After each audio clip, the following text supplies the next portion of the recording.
Hello friends, in this session we are going to solve a problem of JEE Main. So the question given to us is a point source of light S is placed at a distance L in front of the center of a plane mirror of width D which is hanging vertically on a wall. The man walks in front of the mirror along a line parallel to the mirror at a distance 2L as shown below. The distance over which the man can see the image of the light source in the mirror is. Basically इस तरह का हमारा diagram होगा और जो कि given है mirror लगा हुआ है विड्थ डी है उससे सेंटर से मिरर के सेंटर से एल डिस्टेंस पे आपका सोर्स रखा हुआ है ठीक है और 2L डिस्टेंस पे आपका ऑब्जर्वर मूव कर रहा है अलोंग अ लाइन ठीक है जैसा कि यहाँ पे दिखाया गया है ओके। तो आपको ये फाइंड करना है कि इस मिरर में ऑब्जर्वर जो यहाँ मूव कर रहा है उसको कब तक इस सोर्स की रिफ्लेक्शन है या फिर मैं बोल सकता हूँ इमेज है वो दिखाई देगी ठीक है।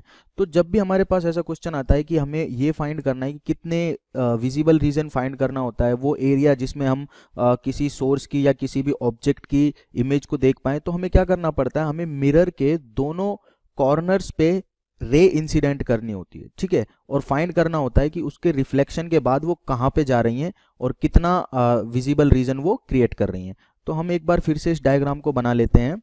हमारे पास यहाँ पे एक मिरर लगा हुआ है ठीक है, this is our mirror let us say okay. यहाँ से मिरर से सेंटर से ये मिरर का सेंटर हो गया मान लो एल दूरी पे आपका है सोर्स यानी कि एस यहाँ पे रख दिया सोर्स पॉइंट सोर्स है और 2L दूरी पे यानी कि इससे भी एल दूरी और यहाँ पे है आपकी वो पाथ जिसके अलोंग आपका ऑब्जर्वर क्या कर रहा है, ट्रेवल कर रहा है। तो इस पाथ के अलोंग ऑब्जर्वर ट्रेवल कर रहा है। यहाँ पे हमें ये फाइंड करना है कि इस पाथ पे कितनी दूरी चलने पे ऑब्जर्वर को सोर्स की इमेज दिखती रहेगी ठीक है। तो ऐसा करने के लिए मैंने आपको बता दिया ऑलरेडी कि दो रेज सीधी सोर्स से निकालते हैं और मिरर के कॉर्नर्स पे क्या करनी है, इंसिडेंट करनी है। एक यहाँ से निकली रे और ये ऐसे जाएगी ठीक है। सिमिलरली एक रे नीचे वाले कॉर्नर पे डाल देते हैं और ये ऐसे जाएगी ठीक है।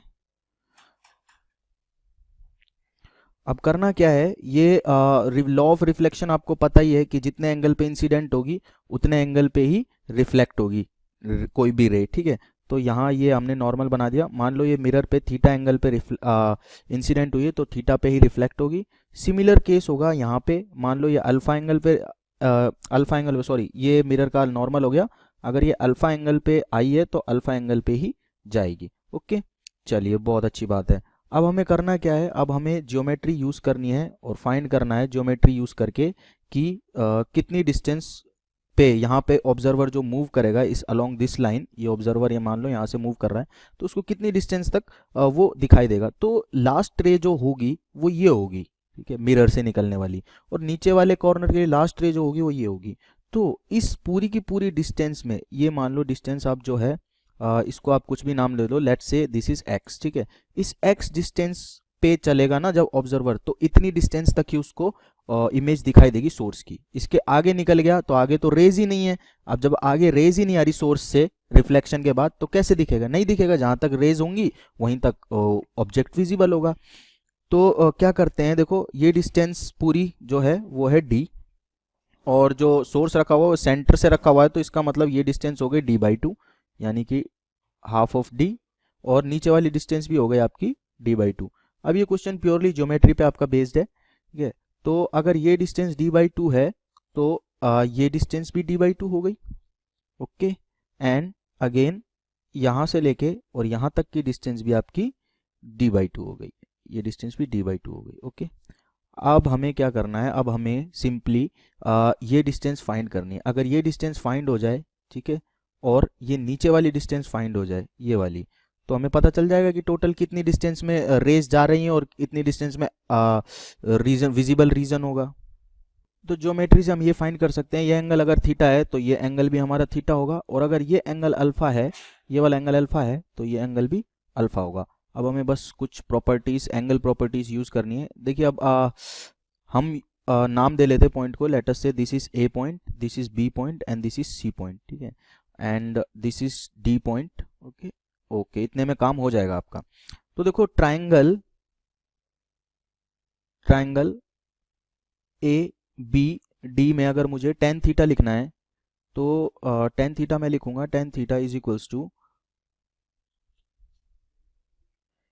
ए D divided by B D, sorry D S. Okay, अब ए डी क्या है, ए डी है अपना डी बाई टू, ठीक है, और डी एस क्या है, डी एस है अपना एल, ठीक है, क्योंकि मिरर के सेंटर से सोर्स एल डिस्टेंस पे रखा हुआ है, तो टेन थीटा की वैल्यू आ गई D by two L. Okay, अब मैं टेन थीटा यहां से लिखता हूं ट्राइंगल एबीसी में, ठीक है। अब मैं क्या करता हूं, ट्राइंगल एबीसी में टेन थीटा की वैल्यू लिखता हूं, ठीक है। तो टेन थीटा क्या होगा यहाँ पे टेन थीटा की वैल्यू हो जाएगी बी सी डिवाइडेड बाय ए सी, ठीक है। तो बी सी की वैल्यू क्या है, बी सी की वैल्यू हमें पता नहीं है, एक्चुअली वही हमें फाइंड करनी है। बी सी डिवाइडेड बाय ए सी क्या है, ए सी की वैल्यू है 2L, ठीक है। तो बी सी की वैल्यू यहाँ से इजीली फाइंड की जा सकती है, क्योंकि टेन थीटा की वैल्यू रख सकते हैं हम यहाँ पे डी बाई टू एल, ठीक है। तो टेन थीटा की जगह रख दूंगा डी बाई टू एल, यानी कि ये value D by two L के बराबर होगी, और टू एल से टू एल कैंसिल हो जाएगा, तो बी सी की वैल्यू आ जाएगी डी, यानी कि बी सी की वैल्यू कितनी आ गई, डी।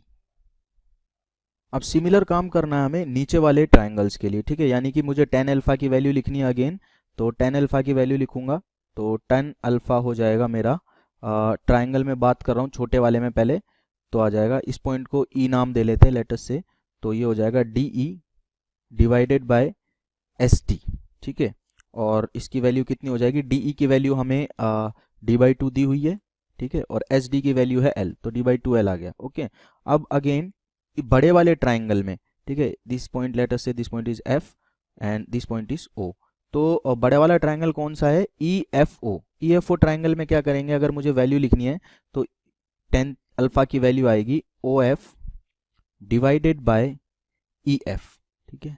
अब ई एफ की वैल्यू तो मुझे पता है, ई एफ की वैल्यू क्या है, 2L है, यहाँ से लेके और यहाँ तक की डिस्टेंस कितनी है, 2L है, तो इसको मैं लिख दूंगा सीधा O F divided by 2L। Okay, तो ओ एफ बाई 2L आ गई टेन अल्फा की वैल्यू, और ये बराबर है डी बाई टू एल के, यानी कि डी बाई टू एल है जो O F by two L के बराबर है। तो ओ एफ की वैल्यू कितनी आ गई, सीधी सीधी आपके पास डी आ गई। ओके, तो मैं लिख सकता हूँ यहाँ से कि O F is equals to D. तो अब मेरे पास सारी डिस्टेंसेस फाइंड कर चुका हूँ मैं यहाँ पे क्वेश्चन में, जो मुझे रिक्वायर्ड थी और जो मुझे पूछा गया था क्वेश्चन में। तो देखो ये डिस्टेंस आ गई डी बी सी, और ये डिस्टेंस भी आ गई है डी, तो टोटल डिस्टेंस जो एक्स है वो कितनी है, D plus D by two plus D by two plus D, ठीक है, यानी कि एक्स की वैल्यू कितनी आ गई, D plus D by two plus D by two plus D, which becomes 3D। So 3D would be the correct answer, और option में आप जाके देखोगे तो आपको पता चल जाएगा कि option A is the correct answer. Thank you. तो इस क्वेश्चन में हमें दिया गया है दो प्लेन मिरर है जो कि एक दूसरे से इंक्लाइन इन सच अ वे कि फर्स्ट मिरर पे आती है रे जो कि पैरेलल होती है सेकंड मिरर के, और जो रिफ्लेक्ट होती है सेकंड मिरर से तो वो फर्स्ट मिरर के पैरेलल निकलती है। तो हमें एंगल बिटवीन टू मिरर्स पूछा गया है, तो हम ले लेते हैं कि ये हो गया हमारा पहला मिरर और ये हो गया हमारा दूसरा मिरर, ठीक है। तो जो रे आती है वो हमारा parallel to the first mirror आती है कुछ इस तरह, sorry parallel to the second mirror, और यहां से रिफ्लेक्ट होने के बाद कुछ इस तरह निकलती है पैरेलल, ठीक। ये हो गया हमारा डायग्राम, ऐसे ऐसे ऐसे, ठीक। अब हमें पता है कि ये एंगल थीटा ले लेते हैं, ठीक है। तो ये एंगल कितना होगा हमारा, थीटा होगा, क्यों, क्योंकि ये दो पैरेलल रेज हैं। अब ये थीटा है तो ये भी थीटा होगा, क्यों, angle of incidence is equal to angle of reflection होता है, तो ये और ये एंगल बराबर होगा, तो ये भी एंगल बराबर होगा। अब ये थीटा है तो ये भी थीटा हो गया, क्यों, ये और ये पैरेलल लाइन है, तो angle of incidence is equal to angle of reflection होता है, तो ये थीटा तो ये भी थीटा। तो इस ट्राइंगल में देख लेंगे तो तीनों थीटा का जो सम है वो 180 होता है, तो 3 theta is equal to 180 degree, तो theta is equal to 60 degree, ये हमारा आंसर है। Hello everyone, here our question is two plane mirrors A and B are aligned parallel to each other as shown in the figure. A light ray is incident at the angle 30 degree at a point just inside the one end of the A. The plane of the incident coincides with the plane of the figure. The maximum number of times the ray undergoes the reflection including the first one before it's emerging out. Okay, ક્વેશ્ચનમાં એ કીધું છે કે બે planes છે mirror, બે plane mirror છે એ and બી, બંનેને એકબીજાની પેરેલલ મૂકવામાં આવે છે અને બંનેના ફેસીસ રિફ્લેક્ટિંગ સરફેસ એકબીજાની તરફ હોય એ રીતે મૂકવામાં આવે છે. ફિગરમાં જોઈ શકીએ છીએ આપણે કે આપણો પ્લેન મિરર છે, બે મિરર છે, આપણો એ છે and then this is B. Okay, હવે બીજો કીધું છે આપણને કે જે ફર્સ્ટ હવે એની પર એક લાઇટ ઇન્સિડન્ટ થઈ છે જે 30 ડિગ્રી જેટલે એંગલ પર ઇન્સિડન્ટ થાય છે એ પોઈન્ટ પરથી. આ 30 ડિગ્રી જેટલો ઇન્સિડન્ટ થાય છે એ પ્લેન પર. ઓકે, એ પ્લેન પર ઇન્સિડન્ટ થઈ રહી છે. હવે કીધું છે કે અહીંયાથી ઇન્સિડન્ટ થાય એટલે કે નંબર ઓફ રિફ્લેક્શન એના જોવા મળે છે આ પ્લેનની અંદર, બંને પ્લેન્સ પર અથડાય છે. સો કેટલા ટોટલ નંબર ઓફ રિફ્લેક્શન આપણને જોવા મળશે ઇન્ક્લુડિંગ ફર્સ્ટ રે એ આપણે ફાઇન્ડ કરવાનું છે. ઓકે, તો ફર્સ્ટ અહીંયા આપણને આપ્યું છે કે આપણો ફર્સ્ટ ઇન્સિડન્ટ રે છે. ઓકે, જેનો ઇન્સિડન્ટ એંગલ આપણને આપી દીધો છે 30 ડિગ્રી જેટલો. હવે ઇન્સિડન્ટ એંગલ અને રિફ્લેક્શન એંગલ સેમ થાય, સો અહીંયાથી આપણે લખી શકીએ દેટ ઇઝ અહીંયાથી કંઈક આટલું રિફ્લેક્ટ થતું હશે. કેમ? કારણ કે એનું એંગલ તો સેમ જ છે. સો એંગલ સેમ છે એટલે આપણે લખી શકીએ દેટ ઇઝ આ એનો એંગલ થઈ જશે 30 degree. That is I is equals to R is equals to 30 degree. Okay, incident angle જેટલો છે એટલો જ રિફ્લેક્ટિંગ એંગલ છે આપણે લઈ લીધું છે. હવે આ પોર્શન એક્સ જેટલો પોર્શન એ કવર કરે છે અને ટોટલ જે લેન્થ છે આ પ્લેન મિરરની આપણને આપી છે 2√3 મીટર જેટલી, અને જે બંને મિરર વચ્ચેનું ડિસ્ટન્સ છે પ્લેન મિરર વચ્ચે એ છે 0.2 મીટર જેટલું. ઓકે, હવે ફર્સ્ટ પાર્ટમાં શું થયું કે આ અહીંયાથી આટલે રિફ્લેક્ટ થઈ અને નોર્મલ સાથેથી. હવે અગેન એ શું થશે કે જો ઇન્સિડન્ટ અહીંયાથી શું થયું, ઇન્સિડન્ટ એંગલ આપણને મળી ગયો 30 ડિગ્રી જેટલો. ઓકે, સો રિફ્લેક્શન અહીંયાથી થશે તો રિફ્લેક્શન થશે એ શું થાય, incident angle is equals two reflection angle કહી દીધું આપણે. સો અગેન એ રિફ્લેક્ટ થશે અહીંયાથી કંઈક આ ડાયરેક્શનમાં. ઓકે, એનું અગેન એ ઇન્સિડન્ટ અને રિફ્લેક્શન એંગલ તો સેમ જ રહે છે. સો આ રિફ્લેક્શન એંગલ શું થઈ ગયું, એ પણ 30 ડિગ્રી જેટલું થઈ ગયું.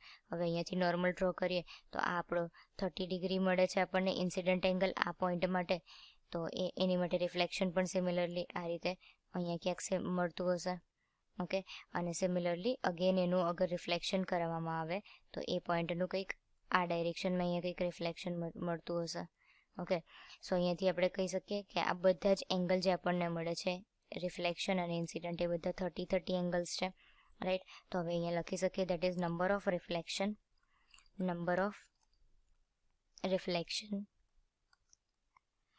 That is 2√3 divided by X. આ કેવી રીતે લખ્યું તો જો સમજીએ કે નંબર ઓફ ફર્સ્ટ રિફ્લેક્શન થયું, બરાબર. તો એની માટે શું થયું કે આખો પાર્ટ છે 2√3 મીટર જેટલો, એમાંથી એક્સ જેટલો પાર્ટ એ ફર્સ્ટ રિફ્લેક્શનમાં આવી ગયો. So it's 2√3 divided by X જેટલું ફર્સ્ટ માટે. તો હવે આપણે જ્યારે એન નંબર ઓફ હોય એટલે આપણે ફર્સ્ટ આપણે આ ફિગર પરથી લખીએ, એન નંબર કાઉન્ટ કરતા પહેલાં ફર્સ્ટ આટલો જે પોર્શન છે એ ફિગરથી લખી શકીએ. That is tan theta is equals two થઈ શકે એક્સ ડિવાઇડેડ બાય 0.2. હવે થીટાની વેલ્યુ છે આપણી પાસે 30 ડિગ્રી, તો લખી શકીએ X is equals to 0.2 into tan 30 degree. So tan 30ની વેલ્યુ થાય 1/√3. સો ઇટ્સ 0.2 ઇન્ટુ 1/√3 થઈ જશે. સો આપણે આ વેલ્યુ થઈ ગઈ આપણી પાસે એક્સની. હવે આ વેલ્યુને આપણે ઇક્વેશન નંબર 1માં સબસ્ટિટ્યુટ કરી દઈએ તો નંબર ઓફ રિફ્લેક્શન મળી જશે. નંબર ઓફ રિફ્લેક્શનને સપોઝ આપણે એન કહી દઈએ તો આ થઈ જશે 2√3 ડિવાઇડેડ બાય એક્સની value that is 0.2 divided by √3. So આને સિમ્પ્લિફાય કરીએ તો અહીંયા થઈ જશે √3 ઇન્ટુ √3 એટલે 3 થઈ જશે. 2 ઇન્ટુ 6 ડિવાઇડેડ બાય 0.2. ઓકે, તો અહીંયાથી આ 2 કેન્સલ આઉટ કરી શકીએ આપણે. સો અને સિમ્પ્લિફાય કરીએ તો આપણને શું મળી જશે, આ 10 ઉપરની તરફ જશે, ઇટ્સ 10. આ 2 કેન્સલ આઉટ થઈ જશે. સો થઈ જશે આ 6 ને એકચ્યુઅલી અહીંયા સોરી આ થઈ જશે 3. √3 ઇન્ટુ 3 ઇટ્સ 3 અને આ 2 કેન્સલ થઈ આ 0.1 મળ્યું જે છે 10 ઇન્ટુ 3. સો અહીંયાથી એન નંબર ઓફ રિફ્લેક્શન આપણું શું થઈ જશે 30 જેટલા નંબર ઓફ રિફ્લેક્શન આપણને મળી જશે. સો કરેક્ટ આન્સર આપણો છે including the incident ray and the outgoing ray the total number of reflection are the 30. So આપણો કરેક્ટ આન્સર છે n is equals to 30. B option આપણો કરેક્ટ આન્સર થઈ જશે. Thank you. Hello everyone. A light source you can see here placed at a distance of L in front of a center of a mirror of width D, hangs vertically on the wall. A man walks in front of the mirror along the parallel to the wall at a distance 12 from it, as shown in the figure. The greatest height over which he can see the image of the light source in the mirror is. So if you see, this is the diagram. So if I talk about the any point here, let's say B. So let's say the man is able to see the source image from B to A. So the B image, the image that he will see from B point, it will be reflected from this point. The incident light, which after reflection from this end meets to B, then he will able to see the image of the source at B, and the same will be for A point. So if I draw the ray diagram, it will be like this, and the man will be moving from J to G, and he will be able to see the image of the source in this distance, this whole distance, right? So if you see, the length of the mirror is D is already given. So we got this distance is D and this distance is also D, right? Now we want to find out this distance and this distance to get the total distance in which he will be able to see the sounds, this light source image, right? So if you see here, you can see this will be a bisector, right? Since the light source is kept at the center, at the central position, right? So this distance will be equals to D by 2, right? And this distance is L, and this whole distance is 2L,